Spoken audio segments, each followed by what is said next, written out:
Hi guys and welcome back to the channel. In this video I'm going to be reviewing a new tyre inflator that I've just bought from a company called Etenwolf. Now you may have seen on one of my previous videos when I was inflating the tyre on my X5, the existing tyre inflator struggled to fill such a large wheel.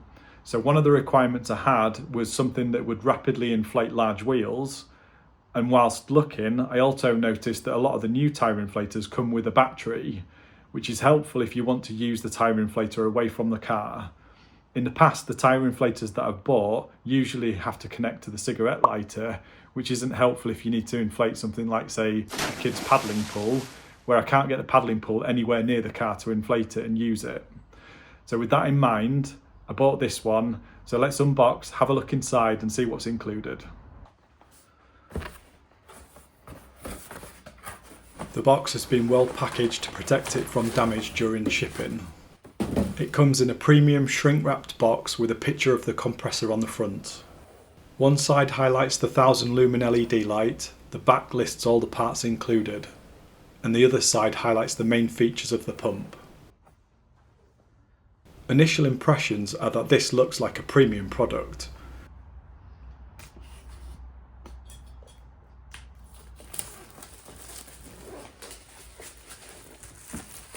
With the shrink wrap removed, you can now see the matte finish of the packaging. The box is sealed with a tear strip on the top.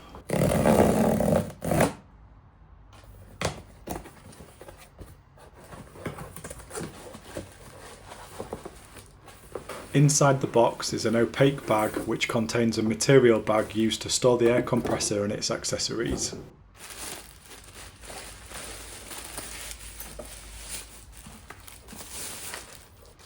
There's the Etenwolf logo on the front with their slogan on the back. The Velcro handles need to be opened to gain access. There's a foam insert inside to protect the contents during shipping.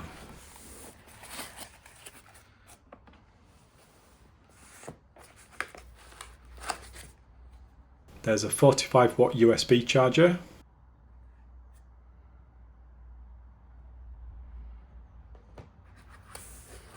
A quick release air chuck with bleed valve,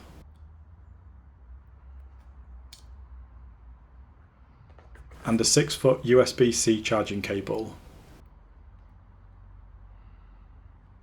The rest of the bag is taken up by the air compressor with a couple of foam sheets tucked down the front and back for protection. There's a little netted pocket at the back of the bag which is likely for storing the instructions and accessories. Here's the quick start guide.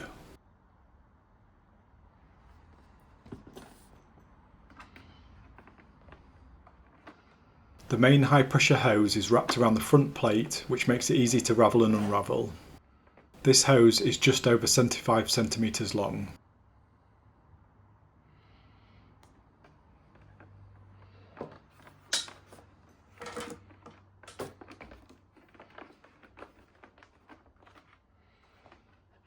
On the back, there's a high volume hose with stepped nozzle sizes on the end.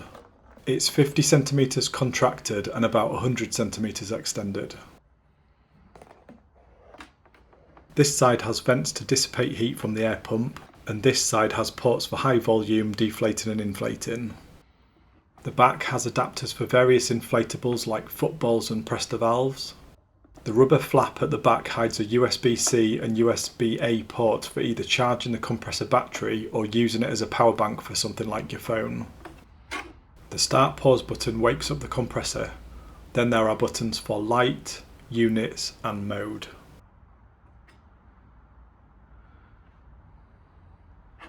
The first press switches the light on to 300 lumens, a second press changes it to 1000 lumens, third press is a strobe, fourth press makes it flash SOS, fifth press turns it off. For reference, the latest iPhone torch is about 50 lumens. The centre display shows which mode is selected, target pressure and unit of measurement, actual pressure and battery status. The wheel allows precise adjustment of the desired pressure.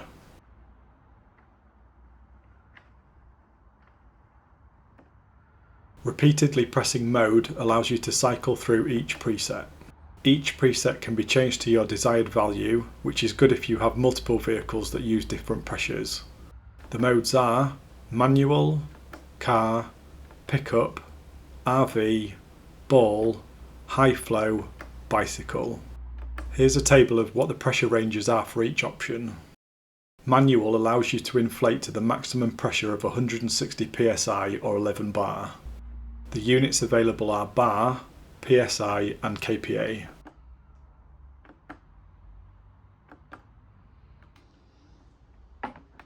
The air compressor weighs a smidge over 2.7 kilos. So to put this air compressor through its paces, I'm going to first test inflating the rear tyre of the X5, which is 315 wide, 30 sidewall on a 22-inch rim. Rather than pitching it against my old Halford Special, which is on its last legs, I'm going to test it against the Ring RTC1000, which I have in my M4 and cost about £50 when I bought it. This runs off the 12 volt supply from the car, but to give it even more of an advantage, I'm going to leave the engine running so it can benefit from 14 volts.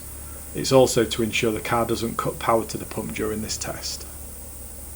I'm deflating the tyre to 9.5 psi each time before inflating it to 41 psi, so we can see how each compressor performs over a longer period of time, a bit like a marathon instead of a sprint. As soon as I press the button on the ring, it's jumped from 9.5 psi to 13.5 psi. It looks like the way it measures pressure must be affected more by the pump running at the same time when compared to the Etenwolf. The current pressure gauge on the ring appears to go up in half psi increments, whereas the Etenwolf is showing a more precise 10th psi increment. When inflating, the ring compressor has a linear progress bar in the middle of the LCD display, whereas the Etenwolf has an orange progress bar that circles the colour display. The 19,200 mAh battery states it can run for half an hour of continuous use. At 2 minutes and 46 seconds, the Etenwolf takes the lead over the ring compressor, beside the fact that the ring is likely overestimating the current measurement with the pump running. The Etenwolf compressor has a 100% duty cycle, which means it can run at full speed, one tyre after another, without needing to cool down.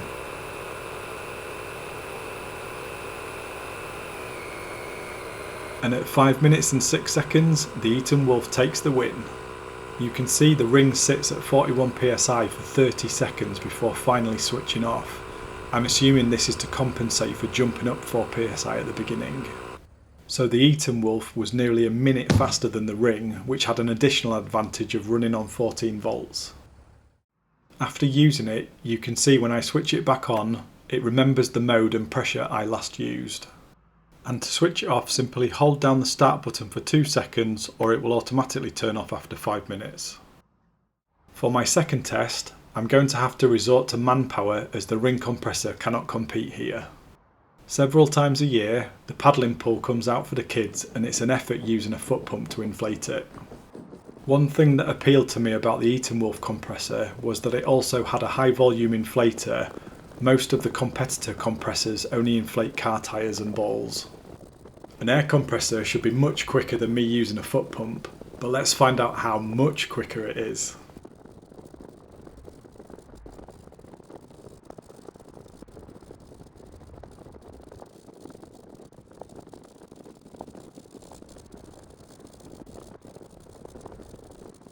Just over 12 minutes, which I don't think is too bad considering the size of this thing. Now for the Etenwolf compressor. The airflow of this compressor is about 42 litres a minute and it shows here.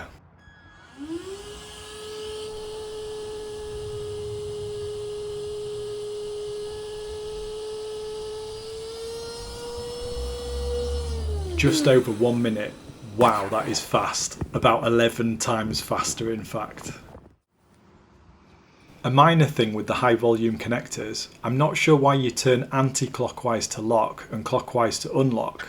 I would have thought clockwise to lock would have made more sense. The deflation port will also be handy for those vacuum bags you can store clothes and duvets in.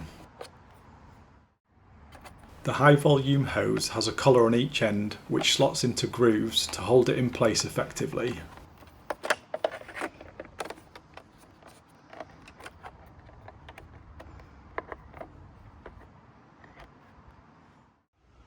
I should have done this earlier, but here's the satisfying noise of removing the screen protector.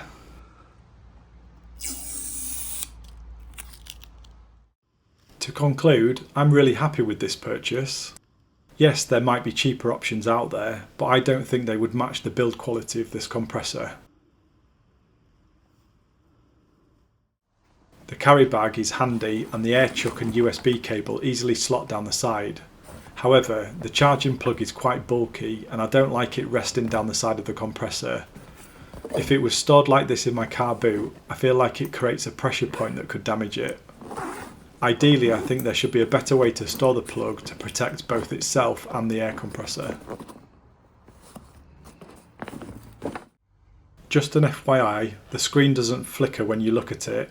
It just looks like this in my video, which is caused by the frame rate of the camera recording it.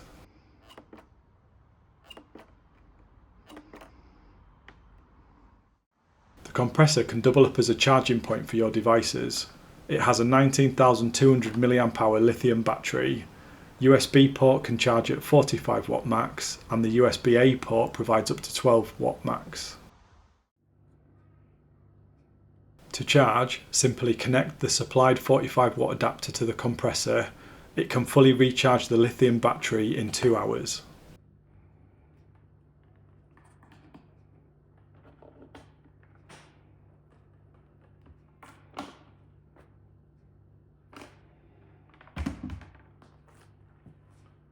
Well guys, I hope you found this video useful. If you did, please don't forget to like and subscribe. Subscribing's free and it just means any future videos I release will automatically appear on your feed without you having to search for them. Thanks again for watching and I'll see you on the next video.